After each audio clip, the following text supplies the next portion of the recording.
This Thrive Loud episode is brought to you by Hinge Consulting. Success on Amazon hinges on well-executed strategies. Contact Hinge Consulting to learn about total Amazon channel management and to see if your business has what it takes to grow over 300% over the next 12 months. That's Hinge Consulting at hingeconsulting.co.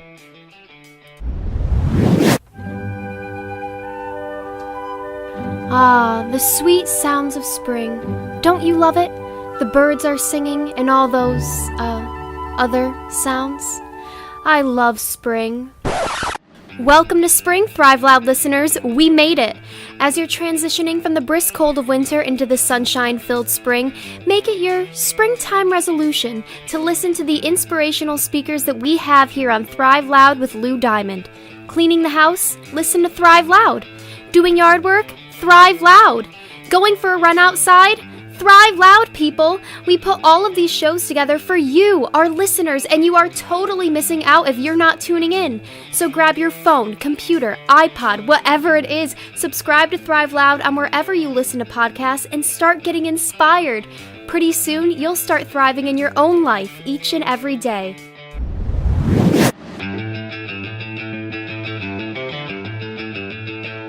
Now I'm getting really excited. Okay, this is the part where I'm going to get loud. Holy crap, here we go. I like telling stories. I learn best through experiences. Everything I do is because of everything I did. Talk about having maximum impact while having a ton of fun. When you can net through that, what you do leave behind for your listener will have more impact. Wow, bring it on.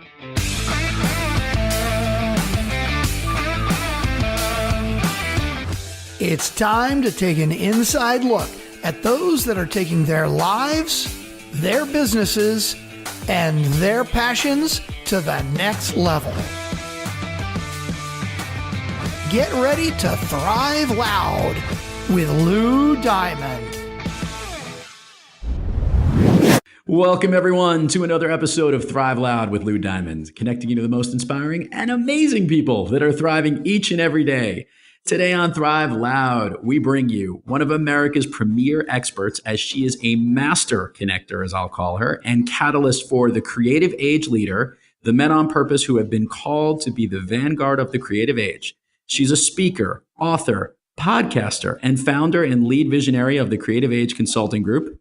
Thrive Loud listeners, the Empress of Excitement, Emerald GreenForest. Emerald, how are you today? Woohoo! I am excited to be here, Lou. I love that. The Empress of Excitement. That sounds like something Apollo Creed would have had in his opening when he was being announced into the ring back in the Rocky movies. I love that. Absolutely. So for the Thrive Out listeners, I've recently met Emerald at the latter part of 2017 and into this year. And she is one interesting, fantastic individual. She's spoken all over the world. She's written several books. And she also is doing something right now that is a little different. And that's what I kind of wanted to lean this conversation in regarding specifically her podcast, Men on Purpose, and a lot of the action she's doing in consulting. So I think the best way to kick this off, Emerald, is maybe for you to give a little more of like that fast forward journey of where you are now and how you've gotten on this specific track of what you're doing today. And I think you and I will have fun bantering back and forth. How does that sound? Sounds freaking fantastic. I'm excited. Awesome. I'm ready to go. So I pass the baton to you. Take us away. All right. I got the mic now, baby. So, I want to just say, first of all, thank you to everybody who's listening. It's such a pleasure to be in your ears today. And I want to share with you kind of a little bit about my journey that got me here, and specifically that's got me focused on working with men.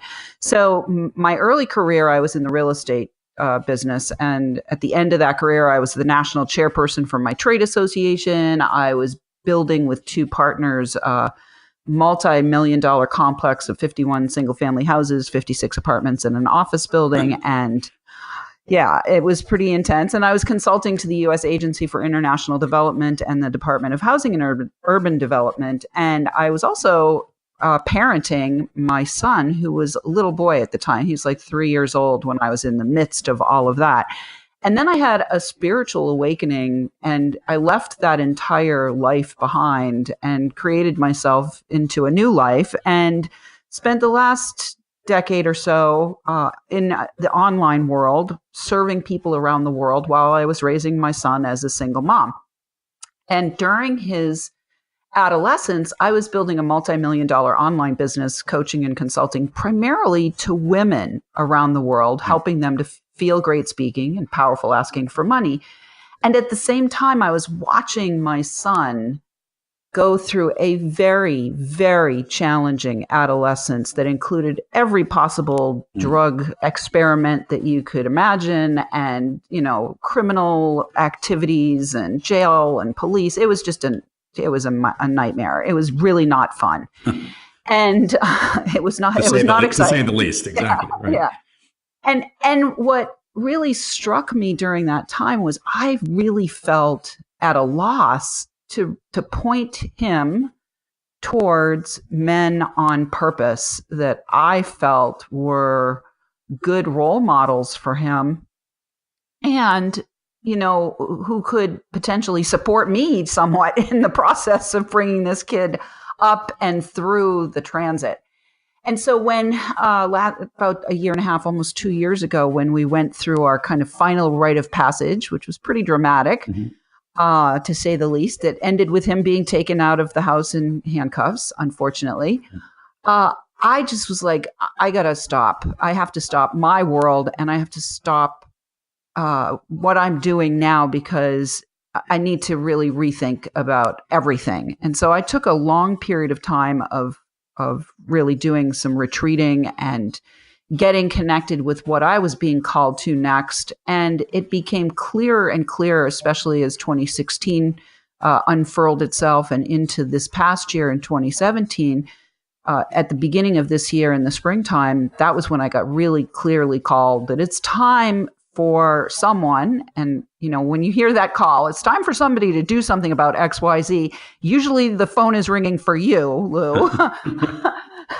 When I got that call in the early spring of 2017 to start working with men and serving men, I was like, really? Okay, I can see how I can serve in that way. And so out of that calling and saying yes to the calling, I created the Men on Purpose podcast and the Creative Age Consulting Group to serve men who are really here to be those models and really here to be those leaders and really here to create a culture and a society and a world where our young boys can see people who are, ahead of them a few steps and have somebody powerful and positive and prosperous too, to role model against that, that's inspiring. So that's kind of the background.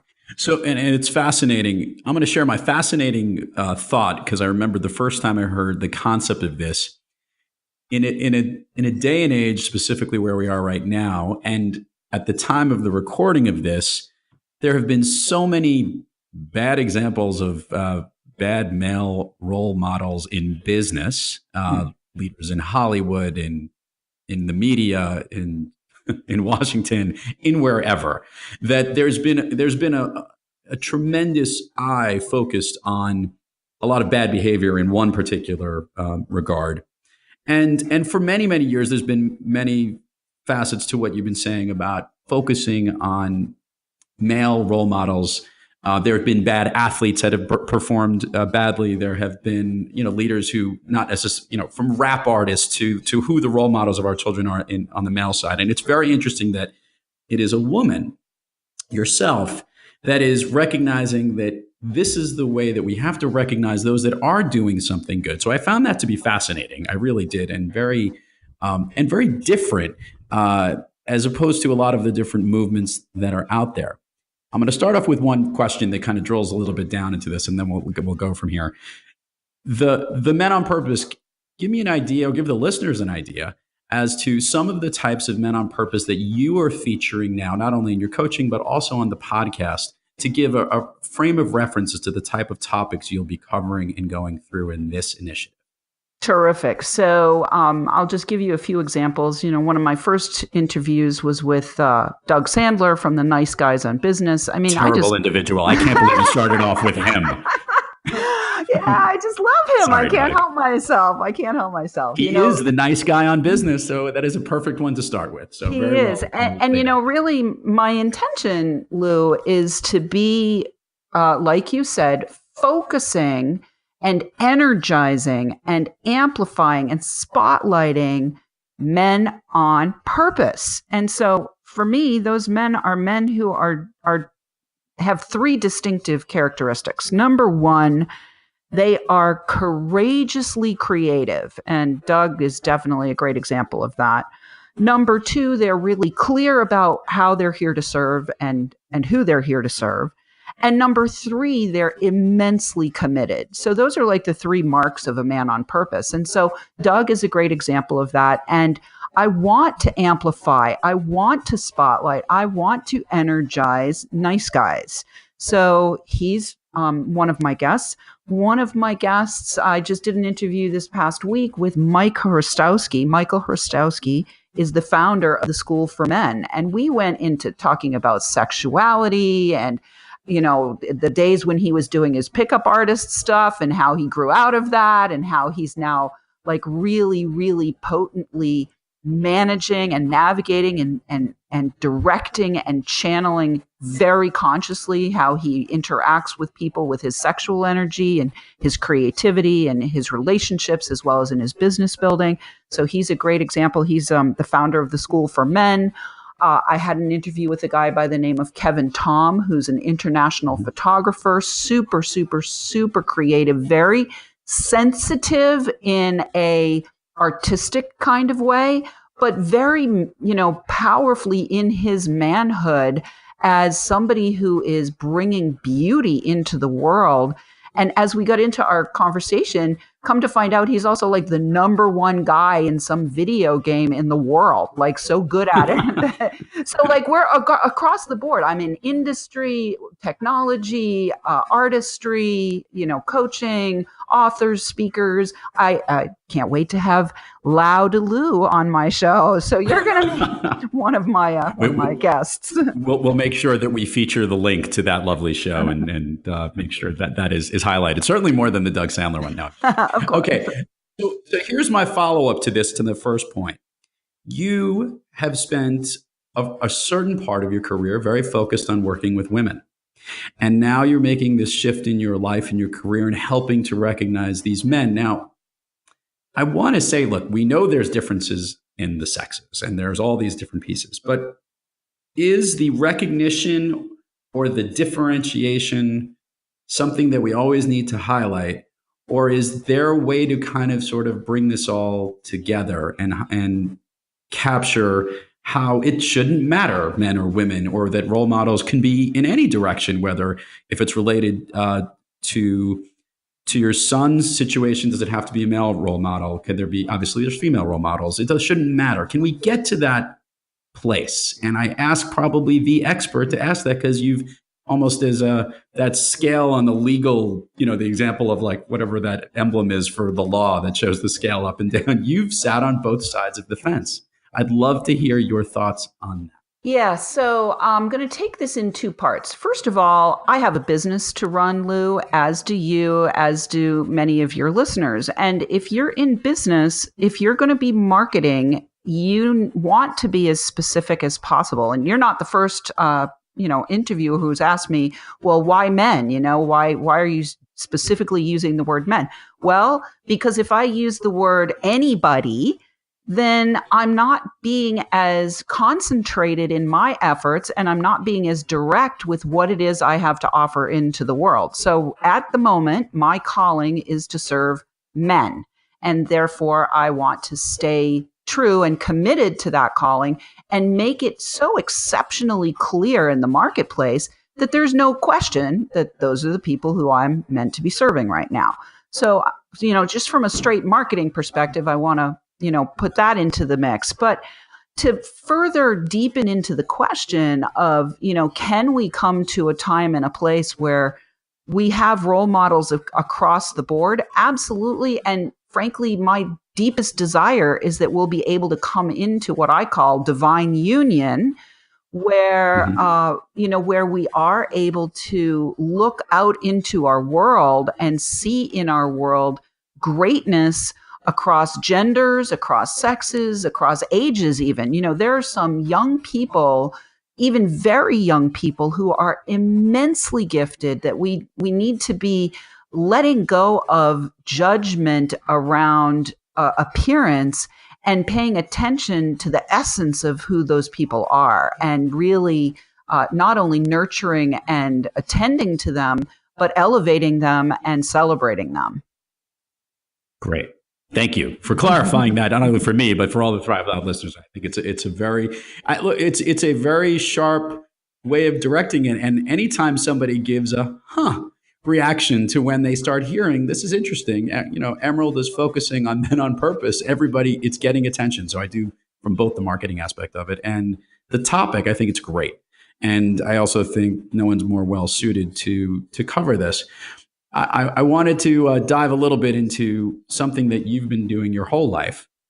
You are, I would almost say by definition, a pretty spiritual person. If we could rewind a little bit to that point when you left the business world and kind of, changed gears into the work that you did, was there any specific impetus that kicked all that off, or have you always just been that way and it just became something you wanted to shine more, and that's been the focus of what your whole life? Oh God, no. I was I was so left-brained. I was so in a box, Lou. You can't even begin to imagine how in a box I was, and how limited and myopic I was in my view of the world. And even though I was fairly well traveled when I was in the role of leadership in the organization that I was the national chair for, I was still very, very, very boxed in. And so I ended up, I became more spiritual after a spiritual awakening. I literally had a spiritual awakening. And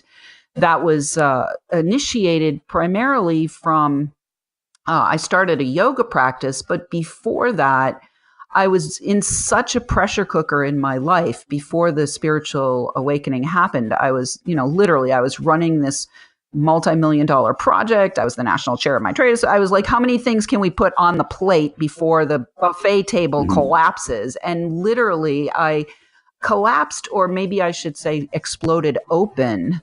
I exploded open. And in that exploding open, my old life had to be left behind. And I began to realize and embody and experience parts of myself that had laid dormant for, many years.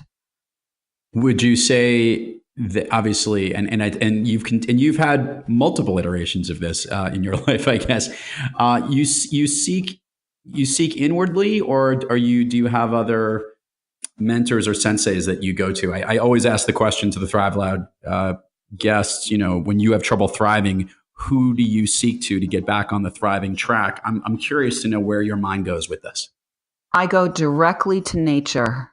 Okay. I go when I am off track, I go directly to nature. Now, that's not to say that I have not, taken on mentors and medicine teachers and all of that, because that is part of the journey for me. That was part of the journey for me. At one point when I left behind the real estate business, I told my partner I was leaving, and he said, well, what are you going to do? And literally what fell out of my mouth was, I'm going to be a crystal healer. And I didn't even know what the hell I was talking about. But so I figured I better go have one to find out what that meant. And as a result of saying yes to that impetus to go have a crystal healing, she actually became my first mentor, my first spiritual teacher. And so periodically I will spiral back around to drink from that well again, the well of my first spiritual teacher. And I definitely work with a variety of different lineages of teachings. I'm a medicine carrier, a mesa carrier, a medicine bundle carrier in the Inca tradition. I went through the Healing the Light Body School. So I have a lot of anchoring in a variety of different traditions that hold me, but ultimately it's nature that feeds me now. And it's really interesting because you have such a good balance. You have this, this nature healing spiritual side of you, but you also have a good business sense and a good business mind, and recognize the focus of what you have to do. And I think it adds to such a nice well balance of just thinking how we talked about working with women and then men, and obviously now how you're doing this with your life. It is inspiring, and it's so interesting at that. Many people. When you talk about nature a little bit more on this, you live in Massachusetts, right, or in New Hampshire, I believe, like in that area. Yeah, New Hampshire. I live in New Hampshire. Yeah.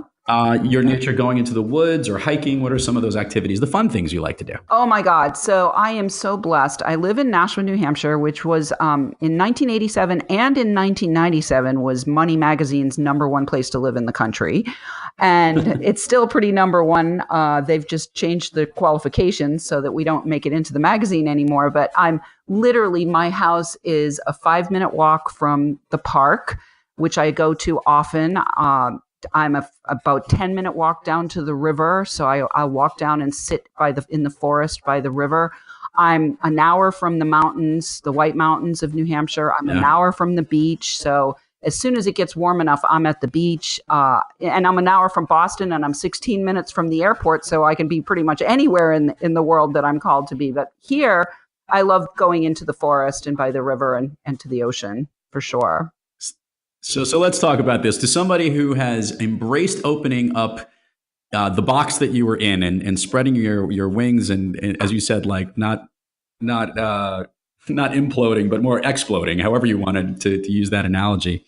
You've taken on many different things, and I'm kind of giggling as I say this, and you embrace these challenges with an eagerness, whether it be speaking or coaching or the work that you're doing now with men.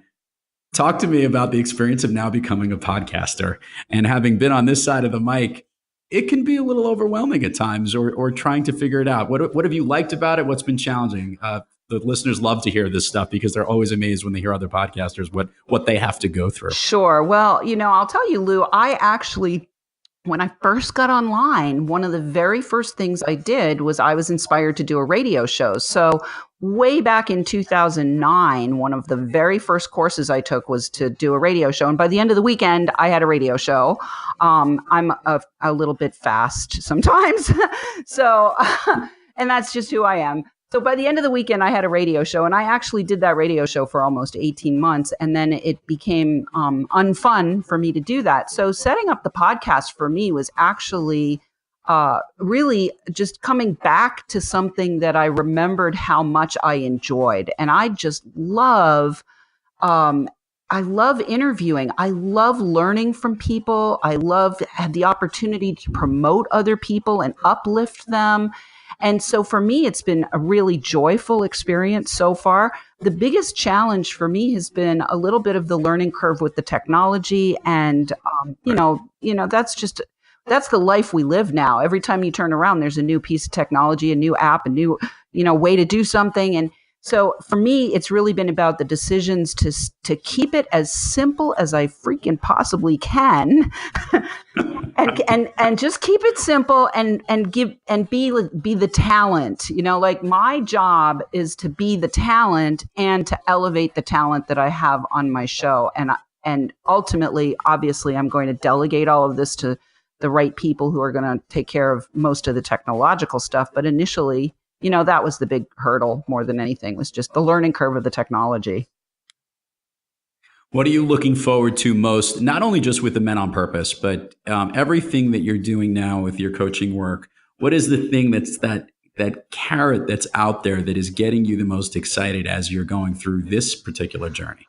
Well, I kind of have this vision of the Men on Purpose podcast really flourishing, like a huge, huge, huge growth in that. And as a result of that, it's just going to shift the fabric of reality completely, Lou, and we're going to have a world filled with men on purpose. And that's enough to make me want to dance my pants off. So I've got too many places to go with that, but yes, that's spectacular. Okay, so first of all, let's do this. Let's get this part out of the way. Give all the listeners the plugs on where everybody can find everything they need to know about Emerald Green Forest, the podcast, you, and everything. Let's do that right now. It'll all be on the show notes, but it's always more effective when it comes from the actual person. So, well, the first thing I want to say is pretty much if you go to www.menonpurposepodcast.com, which is pretty simple, that's going to bring you to the podcast site where you can go ahead and download the links to listen to the podcast. You can also, if you are a man on purpose out there in the world and you're ready to have your message elevated and celebrated, there's a little button right there on the page to apply to be a guest yourself on the show. Would love to have you do that, initiate that process. So when you get to that page, after you've done all the fun stuff with the podcast, that brings you to my main site as well, where you can explore a little bit further. You can find out how to book me for speaking engagements. You can find out how to work with me as a mentor. There's a place to apply for that. And what I'd love to do today for your guests, for your listeners, Lou, is I have a special thing that I offer called my Instant Clarity Exercise, the Instant Clarity Exercise. And we live in this world that's so causing us to have to make so many decisions, and there's lots of confusion oftentimes in the world. So this Instant Clarity Exercise is 8 minutes that will allow you to make a decision very, very quickly. So that is at emeraldgreenforest.com/gift, GIFT. And that's just a straight up gift to you from me. You don't have to opt in or anything. That's just my gift to you. There is an opt-in there on the site to sign up for a notification about the podcast if you want to do that. But that's my gift to your listeners. I love it. We love giving gifts, and it's a fun activity no matter what the gift is. I'm going to put all those show notes, by the way, all those notes in the show notes, and then we'll easily be able to access it. So, but thank you for sharing that and going through that with us. Okay, so now I want to ask this question because I always ask every Thrive Loud guest what their favorite movie is. I want to talk about the one that I know you've selected. You've given me a little foreshadowing to it. So can you share with the listeners your favorite movie of all time? Yeah, I love Avatar. I adore that movie. Okay, so what is it about it that you love? Because it's an amazing movie. I just watched it recently with my children who were teenagers and really grew an appreciation for how incredible it was. But what's your favorite part about it? So my favorite part about that movie is really opening people's awareness to how it really opens people's awareness to the unseen realms that are always communicating with us. The trees, the stones, the animals. We have become very arrogant as human beings, specifically in Western culture, and arrogant and ignorant of what nature herself has to teach us. And so I love how epically that was portrayed in that movie. It really does. The whole Awa connection with everything, and whether the ceremonies or the end scene as everything comes together is powerful. And I think they did a great job. It is, and it's fascinating when you really think about that, how much of that movie is with computer graphics. It's amazing. Even, now I guess, what was it, 2009? I guess it came out, whatever it is. It's incredible and powerful and a great message with all of it. It also makes me feel guilty sometimes as an American. Not that I was part of the original people that came to this country, what they did to the Native Americans that were here. That's all I keep thinking about whenever you see that we tend to destroy whatever in front of us. And you're right. It is an ignorance and arrogance that surrounds us every day. And we have to start appreciating it. Otherwise, it's going to be gone. Absolutely. So I do love that movie. Any lasting message for our Thrive Loud guests, for our Thrive Loud listeners? I'm all over the map today, Emerald. You got me all nervous. Any last messages that you want to share? Because you do have a lot of messages. We focus a lot on the Men on Purpose, but other messages for our community who loves to thrive loud with everything they do every day. Sure. I would love to just invite the Thrive Loud community to really commit to giving yourself the pleasure, the utmost pleasure and joy of authentic connection with nature, because more than anything, nature will feed you. The very breath that you take that keeps you alive is coming from the trees. I love it. It is true. We need it. We need that oxygen. We can't live without it. Emerald, GreenForest, this has been awesome. And we loved having you on Thrive Loud. I knew this would be fun, and I always learn something from you. So I think our listeners will as well. Oh, thank you so much for having me. And thank you, listeners, for giving us your time today. Great. Emerald, this has been awesome. And to all the Thrive Loud listeners out there, keep thriving onward and upward. And remember, be brief, be bright, be gone. You've been listening to Thrive Loud with your host, Lou Diamond. Make sure to subscribe on iTunes, Overcast, or wherever you get your podcasts. And follow us on Twitter, Facebook, and Instagram at Thrive Loud. Or find us on the web at thriveloud.com.